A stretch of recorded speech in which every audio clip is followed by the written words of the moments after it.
Salve os irmãos com a graça e a paz do Senhor Jesus, amém? Amém. Quero manifestar minha gratidão a Deus pela oportunidade de poder, mais um momento, poder transmitir, compartilhar com os irmãos da palavra do nosso bendito Deus. O texto que iremos tratar nesta noite é o texto que foi lido no devocional, de Lucas 10. Pedir aos irmãos, a amada igreja, abrirem suas Bíblias para o Evangelho de Lucas, capítulo 10, na parábola do bom samaritano.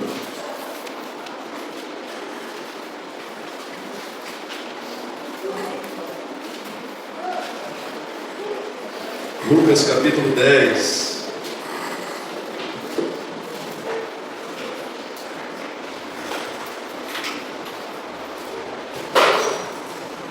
Amém, meus irmãos?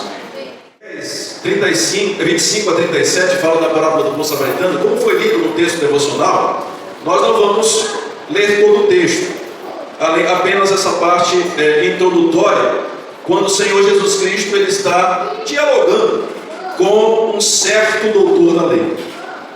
Obrigado, querido. E depois nós continuamos a leitura. O verso 25 diz: E eis que um certo homem, intérprete da lei, se levantou com o intuito de pôr Jesus à prova, e disse: Mestre, que farei para herdar a vida eterna? Então Jesus lhe perguntou: Que está escrito na lei? Como interpretas? A isto ele respondeu: Amarás ao Senhor teu Deus de todo o teu coração, de toda a tua alma, e de todas as tuas forças, e de todo o teu entendimento, e amarás o teu próximo como a ti mesmo.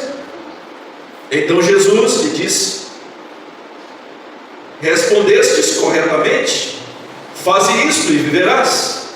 Então ele, porém, querendo justificar-se, perguntou a Jesus: Quem é o meu próximo? Vamos lá. Pai Santo, neste momento, e nós estamos em Tua presença com o intuito de ouvirmos a Tua voz, Senhor.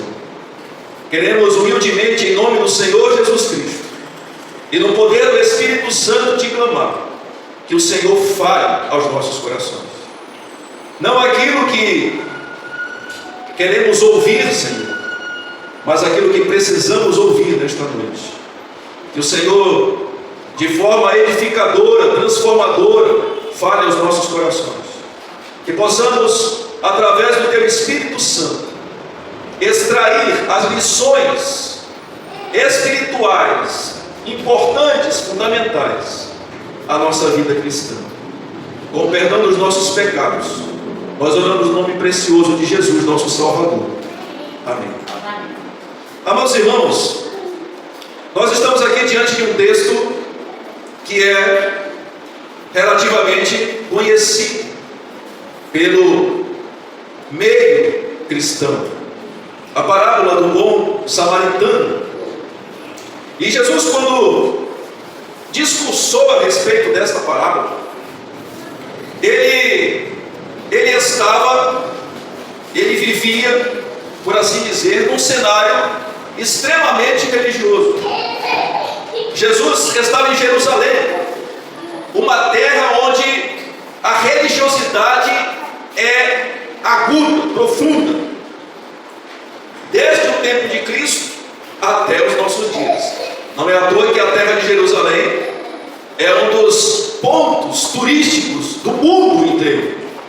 Muitas pessoas, inclusive quem nos fala, têm o sonho, o desejo de poder pisar na terra de Israel, e mais especificamente em Jerusalém. E neste cenário religioso, o nosso país não é nem um pouco diferente. Nós vivemos numa nação extremamente religiosa, que é cercada de inúmeras denominações dentro até mesmo do próprio cristianismo. Inclusive, cada estado do Brasil possui um determinado santo. Times de futebol, né, tem os seus santos.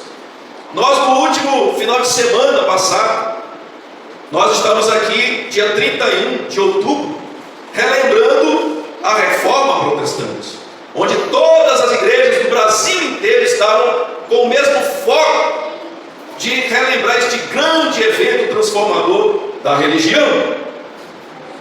E, por assim dizer, se seguiu no dia 12 de novembro, que é comemorado o quê? Nosso dia, né? Porque não é o dia de todos os santos? Então estamos incluídos, né? O dia de todos os santos. Dia 1º? É o dia de todos os santos. E no dia 2, aí que é o dia do... Pois é, o dia 1º é o nosso dia, mas o dia 2, aí já é dos finados, já é dos que se foram, né?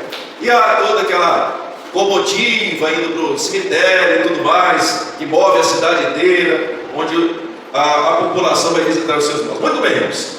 Jesus, ele começa, dentro deste cenário religioso, Jesus começa citando 2 cidades, quando ele começa a tratar na parábola. E ele cita Jerusalém e Jericó. A palavra Ierusalém significa morada de paz, porque Ieru é morada, e Shalem é mesmo que Shalom, uma designação de Shalom, que é paz. E o contraste com Ierikov, porque Ieru é morada. E o que é Ierikov? Kov é maldição. Olha só, uma cidade da paz e cidade de maldição. A distância entre essas 2 cidades, presta atenção que depois isso vai fazer diferença. A distância entre as 2 cidades era de 24 quilômetros. A gente lembra o texto aqui, olha, um homem estava descendo de Jerusalém para Jericó, parece que é daqui para ali, né? É aqui de Alfredo Nascimento, ali para a cidade de Deus. Não, 24 quilômetros. É como daqui para o centro. Daqui para o centro, é a caminhada. Olha só. E esse caminho era um caminho extremamente pedregoso. Segundo os estudiosos lá da terra de Israel, nesse caminho há 1.200 metros que é de áreas íngremes, ou seja, montanhosas. Um lugar perigoso e temido era pelos viajantes, porque havia muitos criminosos que se aproveitavam exatamente porque havia muitas pedras e havia muitas subidas e descidas. Então os criminosos se aproveitavam disso para se esconder e para fazerem as suas investidas. Em Josué 15, versículo 7, esse lugar ele recebe um apelido, uma cunha de Adumim, é chamado. O que significa? Vale de sangue, porque é um lugar onde muitas pessoas foram mortas e assassinadas, porque as pessoas que eram de Maíra se aproveitavam desses lugares. Só os irmãos têm que ir já desde o tempo do Velho Testamento, lá de Josué. Flávio Joséfo diz, nos seus relatos da história dos hebreus, Flávio Joséfo foi um historiador judeu do primeiro século, tá, irmãos? E ele escreveu que Herodes havia, depois do término da construção do templo, ele havia demitido 40.000 levitas, 40.000 do templo, dos serviços do templo. E isso nos dá uma ideia para entender, né, o fato de haver muitos salteadores ali naquela área e latrocidas, o que também vai nos explicar porque o sacerdote e o levita não foram atacados na parábola. Quando Jesus conta e ele cita o sacerdote e o levita, eles não são atacados. Quem é atacado é o homem, né? E não eles quando estão ali a caminho. Então, irmãos, a priori, eu gostaria de perguntar aos irmãos: o que aquele homem tinha feito para ele merecer tamanha atrocidade? Será que tem explicação a isso? Há eventos em nossa vida que ele não tem explicações, são incidentes.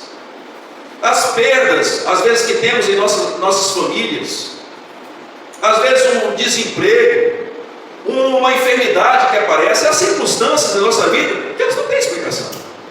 É o caso aqui de alguém perguntar: pastor, por que esse homem foi vitimado a esse nível, quando Jesus está contando, né, na parábola? Então há situações, Jesus quis mostrar aqui que há circunstâncias em nossas vidas que elas são amargosas mesmo, mas são incidentes da vida, são circunstanciais da vida. Porém, nenhum deles é aleatório. Há propósitos divinos, sublimes, elevados, que muitas vezes eu e você não entendemos. Não entendemos por um certo tempo da vida, mas ao longo da vida, você vai começar a maturar e a entender as razões por que Deus lhe levou, às vezes, a tamanhas perdas, a tamanhos sofrimentos, dores, enfim, diversas encalços que vocês possam ter passado em sua vida. Há um ditado popular que diz que há males que vêm para o bem.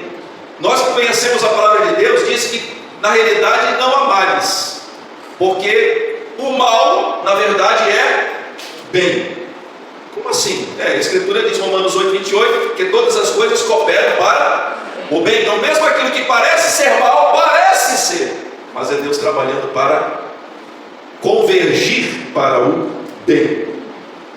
E tem aquela parábola que às vezes eu conto para os irmãos, da bênção e da maldição, né? Já contei em culto de doutrina, né? Que o rei, em um determinado momento, foi anunciado para ele que o seu filho havia sumido, e aí os servos todos desesperados, falando: Senhor, aconteceu uma maldição, o teu filho sumiu.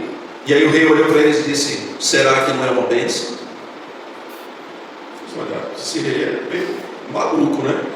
Depois de um tempo, o príncipe aparece, e aí o príncipe aparece com um cavalo, e aí eles começam a festejar: oh, que maravilha, o príncipe apareceu com um cavalo, rei, que bênção maravilhosa. E o rei olhou para ele e disse: será que não é uma maldição? Depois de um tempo, o príncipe, num belo dia cavalgando, cai do cavalo e quebra a perna. E aí os servos novamente: príncipe, oh rei, uma maldição, o príncipe quebrou a perna, rei, uma maldição terrível. Será que não é uma bênção? Você pronto, você não sabe mais nada. Depois de um tempo, foi anunciada uma guerra. Todos aqueles que faziam parte do reino precisavam ir à guerra, inclusive o príncipe. Só que o príncipe estava com a perna quebrada, e ele não foi à guerra. Então, irmãos, a bênção, que pode parecer bênção, né? Vai ser maldição. Há maldições que podem ser bênção, mas para o Filho de Deus, na realidade, não há maldição. Tudo que possa parecer mal na sua vida não é para o teu mal, é Deus trabalhando, fazendo cooperar, convergir para o seu bem. E o cristão precisa entender pela fé dessa maneira. Nós somos informados que, da índole capciosa do autor da lei aqui, a Bíblia diz que ele tinha o intuito de pôr Jesus à prova. Olha só aqui. A Escritura, no termo doutor da lei, é nomikos, no grego, significa alguém que é perito nos conhecimentos da Torá.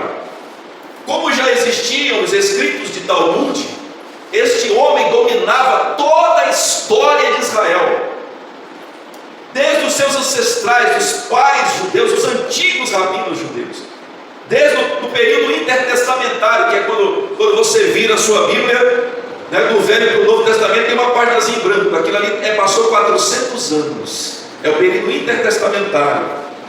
Nesse período nasceram as sinagogas, nasceram os rabinos, nasceram a Mishnah judaica, nasceram o Talmud, onde eles criaram todo um sistema doutrinário para que o povo não se desviasse mais da lei de Deus, como houvera feito antes de ser exilado. E agora eles criaram um sistema doutrinário de ensino, de educação judaica, para que os filhos pudessem aprender desde ternos na idade, aprender as leis judaicas, aprender todos os costumes judaicos. E Jesus estava exatamente no meio de toda essa habilidade doutrinária, legalista, judaica. E aí esse doutor da lei diz: ele veio diante de Jesus não com humildade para descobrir algo sobre a vida eterna, mas ele veio com arrogância. Porque diz que ele veio com o intuito de provar Jesus. Irmãos, perguntar sem saber é humildade intelectual, é prudência, mas perguntar ao saber é arrogância. Quando ele pergunta: o que eu farei para herdar a vida eterna? Não é porque ele não não tinha a concepção dele, era um doutor da lei, ele era mestre na Torá e no Talmud. Os rabinos, diante de um homem dessa qualidade aqui, um nomikos, diante desses tipos de homens e mestres, os rabinos se sentavam para ouvi-lo, porque ele dominava toda a história judaica, toda a lei. Então esse homem tinha uma presunção arrogante de conhecimento. Ele estava interessado na pergunta que ele indaga a Jesus, na vida eterna, embora ele tivesse a concepção que era através dos ritos religiosos que garantiam a salvação. Como é que o senhor sabe disso, pastor? Porque ele pergunta: o que eu farei para herdar a vida eterna? Quer dizer, quais são os tipos de obras que eu preciso praticar? Olha só a concepção. O que muitas vezes quando você pergunta para alguém: como é que você sabe que você é salvo? Porque você se intitula crente. Qual é a resposta que as pessoas dão? Não, porque eu vou para a igreja, porque eu oro, né, eu tenho a minha fezinha. Então, quer dizer, é baseado naquilo que ela pratica, que ela está testificando de fé. Quando na realidade da salvação, a salvação, ela não é objeto de obras, não é por aquilo que eu faço, não é pelo que eu executo da vida de piedade ou devoção diante de Deus. Isso, piedade, devoção, serviço, dedicação, isso vem o resultado já da nossa salvação. É porque somos salvos, não é para sermos salvos. Mas alguns entendem e respondem dessa maneira, pensando que é através daquilo que ele faz, porque ele está no culto, porque ele ora, porque ele jejua, porque ele dá o dízimo, porque ele dá a oferta, porque ele é piedoso em participar das atividades da igreja. Não, esse caráter devocional é resultado daquele que já teve um encontro transformador, salvífico com o Senhor Jesus Cristo. E aí Jesus, conhecendo o coração daquele homem, assim como ele conhece o meu coração e o teu coração, Jesus, sabendo que aquele homem estava inflamado de conhecimento intelectual da Torá, da Mishnah e do Talmud, Jesus pergunta para ele: o que está escrito na lei? Vamos falar da tua área, daquilo que tu domina. O que está escrito? E esse homem, de forma impressionante, ele responde aquilo que muitas vezes pensamos que é apenas uma síntese que foi elaborada na maestria celestial pelo Senhor Jesus Cristo, quando na realidade já está na Torá, já está na lei, esses dois princípios, que é a resposta que esse homem dá: amarás ao Senhor teu Deus com toda a tua força, com todo o teu entendimento, com toda a tua alma. Isso já está na Escritura, em Deuteronômio 6:5. E quando ele diz a Jesus: e o segundo, amarás ao teu próximo como a ti mesmo, também está na Escritura, em Levítico 19:18. Então não é objeto de uma elaboração maestral a síntese de todos os princípios da Torá. Eles estão já na própria Escritura. E aí Jesus se admira da habilidade intelectual daquele homem em responder à síntese maestrica da lei. E Jesus disse: respondeste bem. Grande resposta. E aí Jesus, então, agora diante dele, o conflita a prática dessas leis, diz assim: então vai e faz isso. Olha, o Senhor teu Deus. O segundo, a semelhança. Ele sabia que havia uma correlação em relação a isso, porque não tem como se amar a Deus sem não se amar ao próximo. Como tem muitas pessoas que vivem de mal com os outros, cheias de ressentimentos, de mágoa com as pessoas, e dizem assim: mas eu amo a Deus, eu sou um bom religioso, sou um bom cristão, mas vive cheio de ressentimentos na sua vida com as pessoas. Que amor a Deus é isso? Aí João diz: se tu dizes que ama a Deus e odeia teu irmão, tu é mentiroso, porque como podes amar a Deus que tu não vê e não consegue amar ao teu próximo que tu vê? Você é mentiroso, você está se enganando. Ou seja, a expressão manifesta do amor verdadeiro é no meu trato com as pessoas. Essa subjetividade amoril de dizer eu amo a Deus é mentirosa, é enganosa, irmãos. O amor verdadeiro se manifesta com expressões visíveis, reais, verdadeiras, não subjetivas.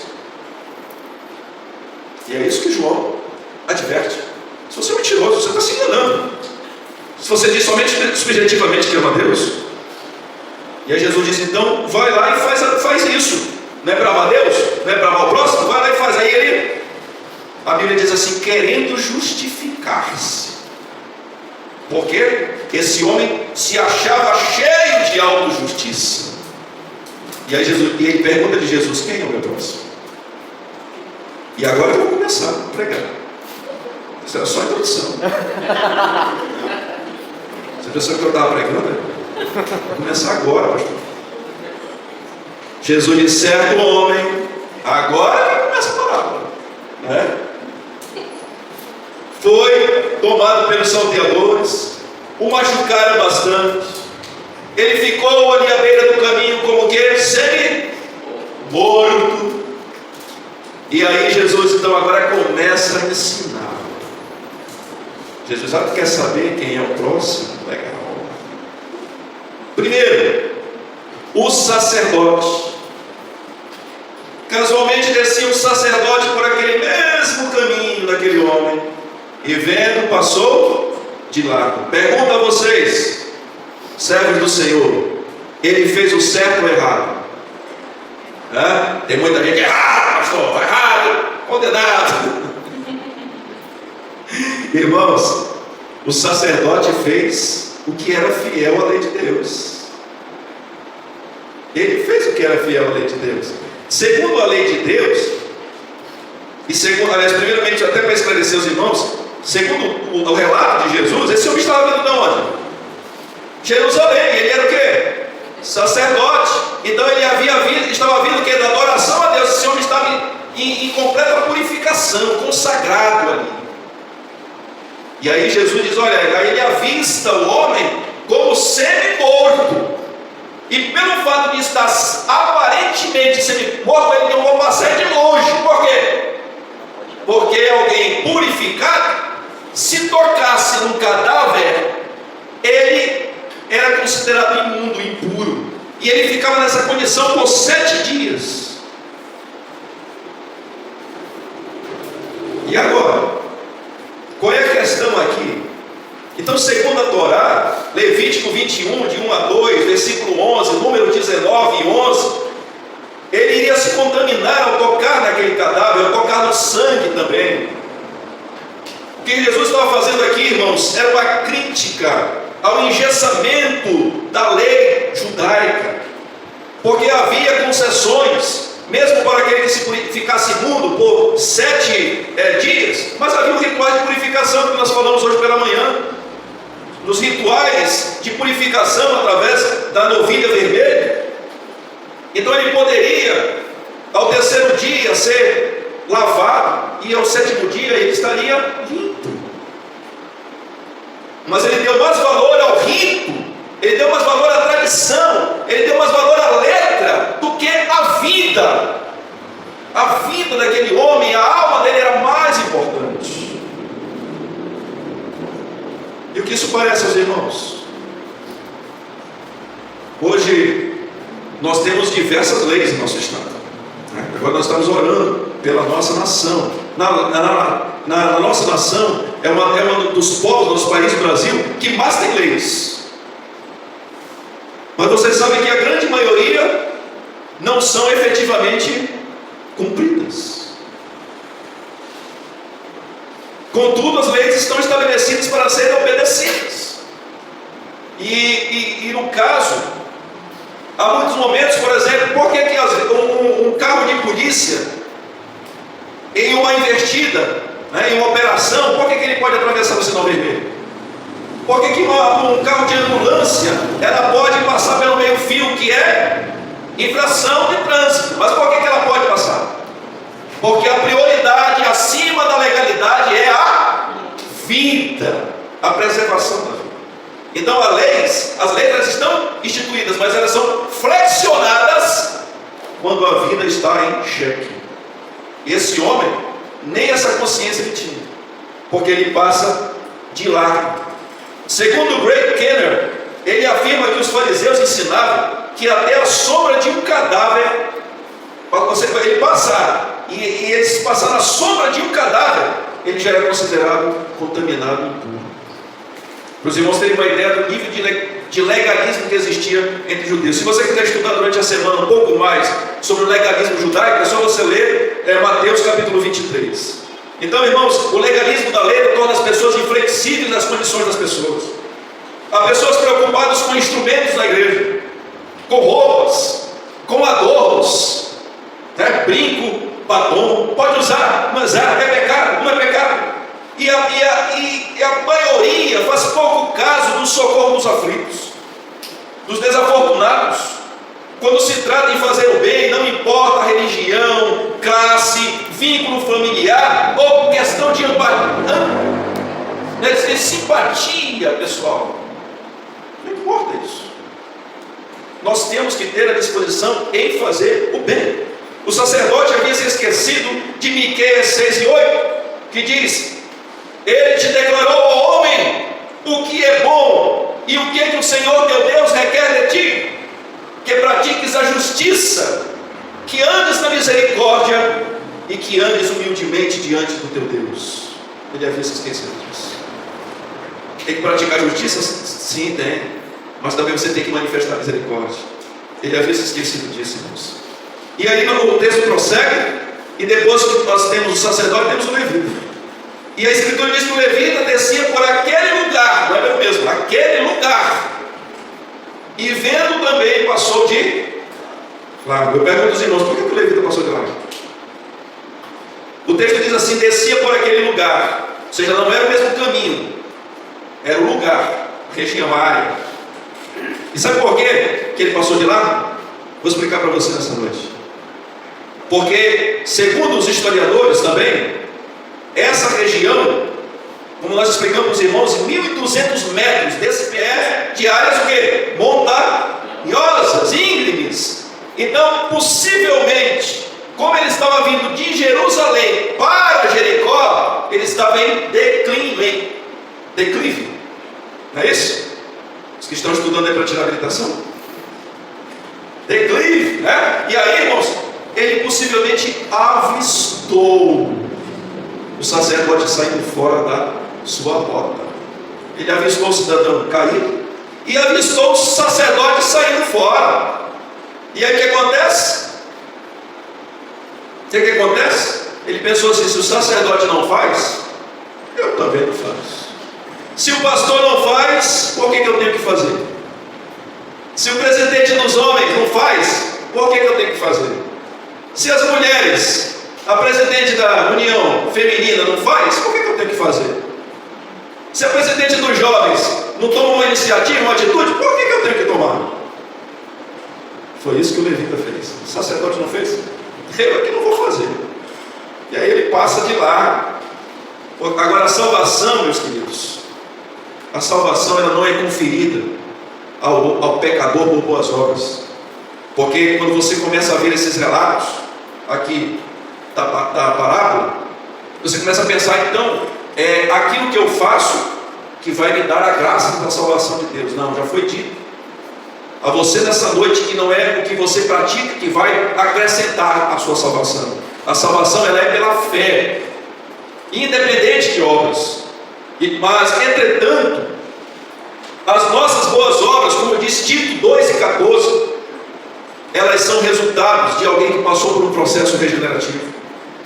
Tito 2:14 diz: o qual a si mesmo se deu por nós, para remirmos de toda iniquidade e purificar para si mesmo um povo exclusivamente zeloso de boas obras. Povo de Deus é povo zeloso. Povo de Deus é povo de boas obras. Povo de Deus é povo que tem sentimento de servo. Ele tem prazer em servir a Deus. Se você age que nem o levita, reveja seus conceitos. E pensa: pastor, tem gente que não faz, por que eu tenho que fazer? Servo de Deus, ele tem o seu coração disposto, motivado a colocar os seus dons e talentos na obra do serviço do Senhor. É aquele que chega e diz: olha, eu não sei o que eu posso fazer, mas o que me der que eu possa ajudar, eu estou aqui. Esse é o servo do Senhor. Essa é a disposição. Irmãos, quando Jesus fala do crivo do juízo, em Mateus 25, 31 a 40, Quando Jesus diz que no dia do juízo irão comparecer diante dele, o cordeiro de um lado e os que lembram, né? E os bodes do outro. Não é aqui não, tá? É lá no juízo. Quer dizer, quando os pastores estão pregando assim, olha, da direita, eu paro, peraí, não, aqui não. Lá no juízo. E aí, irmãos, tem irmãos que dá vontade de passar para o outro lado. Acontece.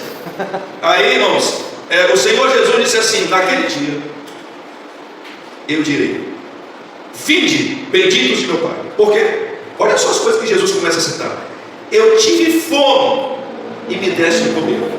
Tive sede e me deste de beber. Eu estava nu e me vestistes. Eu estava enfermo e me visitastes. Eu estava em prisões e foste ver. Sabe o que é isso? Boas obras. É assim que age o Filho de Deus. Ele alimenta os famintos, sacia os sedentos, hospeda os forasteiros. Eles vestem os que não têm roupa, eles remediam os que estão doentes, eles visitam os prisioneiros. A igreja, ela não pode perder de vista a sua visão social. Ontem nós tínhamos uma meia dúzia de irmãos aqui, mas os irmãos que estavam aqui, nós falamos da importância do trabalho que nós temos procurado, com a ajuda do bendito Deus e com a ajuda de muitos irmãos que têm nos apoiado e nos incentivado. Vamos lá, vai dar certo. A continuar servindo, continuar levando a semente da alegria, do amor, da paz àqueles que precisam, assim como nós, que também precisamos. Porque, irmãos, nós vamos perceber algo muito profundo nesta palavra aqui. E agora eu chamo você a atenção, que Jesus, ele se volta agora para aquele que acudiu aquele que estava ferido, o bom samaritano. E a Escritura diz que ele seguiu o seu caminho, não era? E ele passou perto e vendo, compadeceu-se dele. A Bíblia diz que quando a Escritura diz seguir o seu caminho, é porque o samaritano, ele é uma pessoa que ele era desprezado, rejeitado por sacerdote, por levita. E aí ele passava, ou seja, por um caminho diferente que eles estavam. Mas ele avista e vai até aquele homem ferido, acode aquele homem, cuida daquele homem, dos seus ferimentos. E aí ele cuida com óleo e com vinho. Não é assim? Com óleo e com vinho. E nessa hora eu tomo agora as palavras de Orígenes, quando ele está interpretando esse texto. Porque ali ele cria uma visão alegórica, mostrando que o óleo é o Espírito Santo. E que o vinho é o quê? A maioria vai dizer a alegria. Não, a transformação. Aquele homem estava como semi-morto. Mas o samaritano vai lá e o trata. Ele que estava ferido, cuida dele, das suas feridas. Irmãos, isso é um simbolismo da salvação. Todos nós estávamos num caminho de morte. Mesmo aqueles que nasceram em berço cristão, chamado assim, berço cristão, dizem: olha, não, nasci em berço cristão, então desde que eu nasci eu sou da igreja. Mas não de Jesus. Você é da igreja, não de Jesus. Não é porque teu pai é crente, tua mãe é crente, teus irmãos é crente, porque tu nasceu numa casa de crentes, que tu seja crente. Você precisa entender que você precisa tomar sua decisão de fé. Você precisa crer individualmente. Como o juízo será, o juízo não vai ser coletivo, não vai ser por família, não vai ser por casa. O juízo é individual, uma salvação individual. E agora que é você que vai ter que tomar a sua decisão. É você que vai ter que se voltar para Deus. E há momentos que tua mãe, teu pai, teu irmão vão ser contra, e você ainda será fiel a Deus. Porque Jesus disse que haverá tempo em que pai se levantará contra filho, filho contra pai. E aí a Escritura nos mostra, meus irmãos, quando Jesus ele está contando a respeito desta parábola, que a salvação, ela se dá no momento em que nós estamos no caminho das nossas vidas, inteiramente mortos. O escritor de Efésios diz: Ele nos deu vida estando nós mortos em nossos delitos e pecados. Nós estávamos mortos em nossos delitos e pecados, e Ele foi lá para nos sarar das nossas feridas de morte. Agora Jesus se volta para a pergunta do doutor da lei: quem é o meu próximo? Porque quando Jesus está relatando a respeito do bom samaritano, ele está exatamente respondendo agora a questão daquele doutor. E aí eu pergunto aos irmãos: quem é o bom samaritano? Se nós somos aquele pecador, aquele homem ferido ali representa o pecador, quem é o bom samaritano? Jesus. O bom samaritano é Jesus. E Jesus, quando vai confrontar aquele homem que se achava dono, senhor do conhecimento, Jesus perguntou para ele, Jesus refuta a pergunta dele, quando Jesus diz assim: quem foi o próximo? Quem foi o próximo daquele homem? Olha o verso 36 e 36 mesmo. E chegamos, aliás, isso, qual desses três que parece ter sido próximo do homem que caiu nas mãos dos salteadores? Opa, peraí, tem uma questãozinha aqui. Aquele doutor da lei, quando ele perguntou de Jesus assim: quem é o meu próximo? Qual era a visão que ele tinha? Que o próximo era o miserável, que o próximo era aquele que precisava de ajuda, o desprovido. Era esse que era o próximo. Aí Jesus, olha o que Jesus perguntou. Jesus disse: quem foi o próximo do moribundo? Quem é que é o próximo? Não é o que está precisando de ajuda. Quem foi o próximo, irmãos? Quem foi o próximo? O bom samaritano. Mas a visão do doutor: não, o próximo é vocês. Eu estou precisando da minha ajuda, que eu sou super santo, super poderoso. O meu próximo é aquele lá que precisam de mim. Jesus disse: não. Sabe o que Jesus queria mostrar? Às vezes as pessoas, elas querem ajudar as outras, quando muitas vezes elas precisam de ajuda. Nós precisamos, irmãos, aprender a reconhecer as nossas dependências das pessoas. Nós precisamos aprender a entender que nós precisamos dos outros. Não somos independentes, não somos autossuficientes, senhores de si. É por isso que Miqueias, lá que nós lemos, diz que precisamos ter humildade diante de Deus. Porque humildade é quando eu tenho o sentimento de que eu preciso de Deus e eu preciso das pessoas. Isso é humildade. Entender que eu tenho fraquezas e que eu tenho defeitos. Já viu como é que as pessoas agem nas entrevistas? Fale 3 virtudes que você tem. Quem vai para a entrevista é assim, tá? 3 virtudes que você tem. Olha, eu sou organizado, disciplinado e sou uma pessoa leal. Poxa, é rapidinho que ele faz, olha. Aí o entrevistador diz assim: agora escreva aí, por favor, 3 defeitos seus. Ele fala: defeito. Não achou que não. Quer dizer, irmãos, é super difícil ele escrever um defeito. É a verdade que eu estou falando. Ah, quem já foi para a entrevista, fala seu defeito. Deixa eu ver.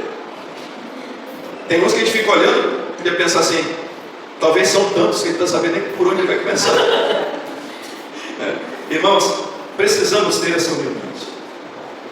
Então, nós precisamos também perceber aqui nesse texto que quando o samaritano pega aquele homem ferido, ele levou aquele homem para onde, irmãos?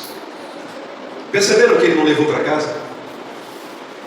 Ele levou para hospedaria.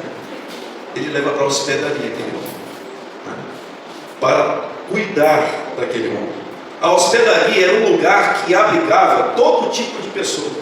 Qual é a distância que era de Jerusalém para Jericó? 24 quilômetros daqui para o centro. Você já imaginou você andando daqui para o centro?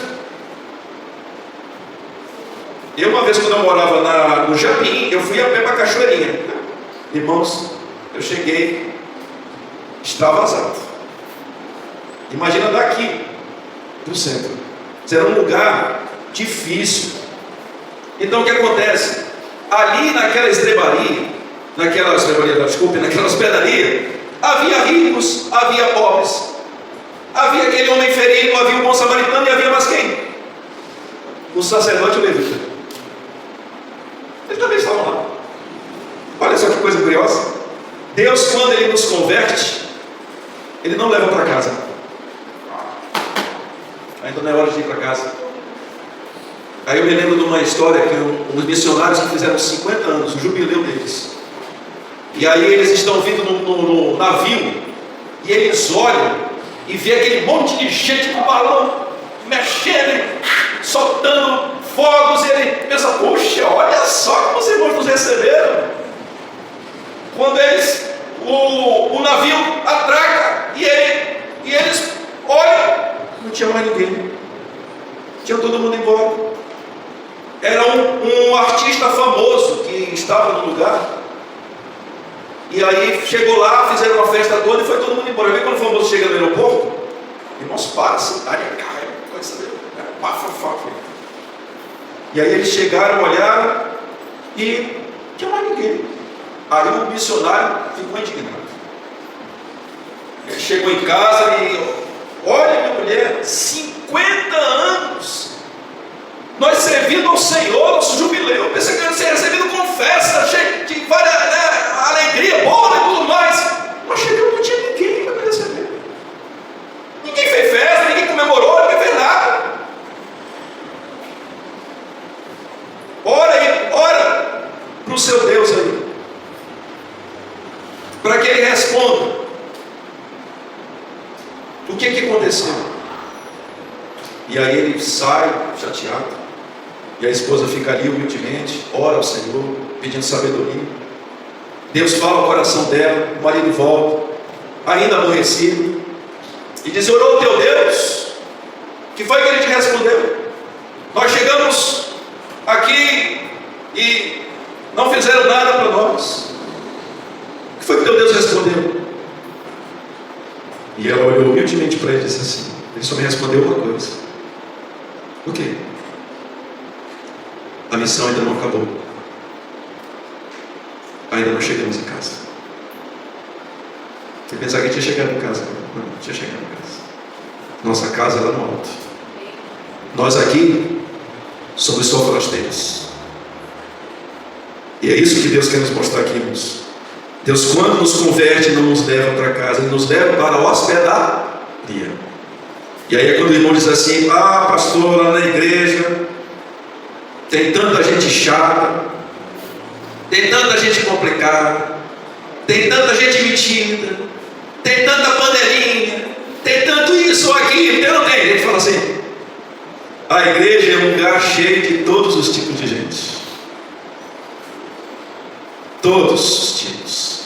É para aprendermos a respeitar as diferenças, perdoar aqueles que nos ofenderam, ou nos desprezaram pelo caminho, cuidar dos que estão feridos, dos moribundos, guardar e aguardar o dia em que o supremo bom samaritano voltará para nos tirar da hospedaria e nos levar para casa. Quem espera esse dia? Amém? Então, queridos, é isso que essa parábola Jesus nos ensina, que precisamos entender que um dia, eu e você, nós estivemos também lá moribundos no meio do caminho, mas o bom samaritano foi lá para sarar as nossas feridas, e Ele sarou as feridas com óleo, com o poder do Espírito Santo, nos ungiu a alma e transformou a nossa vida, que é o vinho. Porque você vai pensar, mas o vinho não era alegria, pastor? É alegria, mas também é transformação. Isso está em João 2, quando Jesus transforma a água em vinho. Porque Jesus, quando Ele fala, como Deus está falando nesta noite com você, é porque Ele quer transformar a tua vida.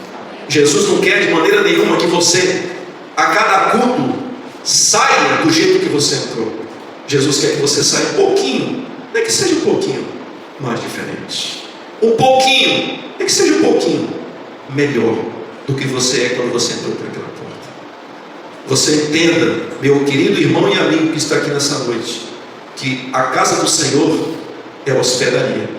Aqui as pessoas são diferentes mesmo, mas precisamos aprender a nos relacionar, precisamos aprender a nos perdoar, nós precisamos aprender a conviver com todas essas diferenças, mesmo na hora que nós somos feridos, somos maltratados, somos magoados e somos desprezados. Mas um dia o Senhor da tua vida vai voltar para te tirar dessa hospedaria aqui e para te levar para o lar que Ele preparou, como Ele disse, preparou para que você viva ao lado dele para sempre. Vamos ficar de pé, irmãos, fazer uma breve oração, nós encerramos.